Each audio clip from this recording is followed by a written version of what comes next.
ఇంకా కొంతమంది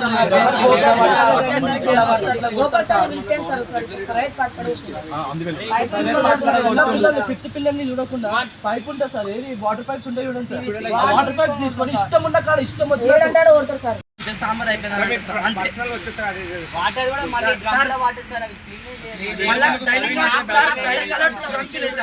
అవి మేము వచ్చినప్పటి నుంచి చూస్తున్నాం సార్, మేము జాయిన్ అయినప్పటి నుంచి ఇప్పటి వరకు ఒకసారి గడగలే. దాని కింద బొగాన్లు ఉంటాయి, అట్లనే ఉంటాయి. ఇప్పటి వరకు ఒకసారి బొగాన్లు గడగలే,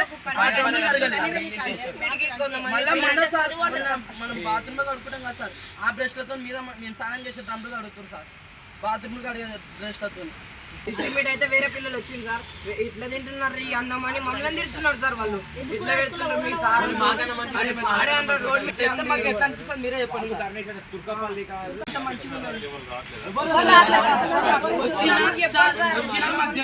ప్రిన్సిపల్ రూమ్ లో కాడికి అంతే, ఆడికి మళ్ళీ వెళ్ళిపోతారు సరే. ఒక్క పూట మంచిగా పెడతారు సార్ అంతే. మెన్నోళ్ళు ఉన్నట్టు చక్కగా పెడతలేరు, పొద్దున్న సాయంత్రం పెడతారు, సాయంత్రం తిరిగి పొద్దున్న పెడతారు. ఏం పడుతున్నారు అలాగే మేమేమన్నా అడిగితే మళ్ళీ కొట్టే నీకు ఎందుకు ఒక్కరిని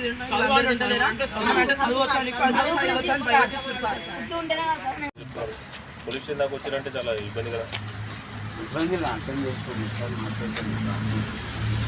ఓకే కానీ ఇట్లా కంప్లీట్ మీటింగ్ కూడా పెట్టాను, పెట్టి చెప్తాను ఇట్లాంటి సిచ్యువేషన్స్ ఉన్నాయి. కొద్దిగా నేర్చుకోవడం రాకుండా వాళ్ళు కొద్దిగా నాన్ పవర్తో తగ్గిపోయింది, కొన్ని విషయాలు నేను చెప్పాను.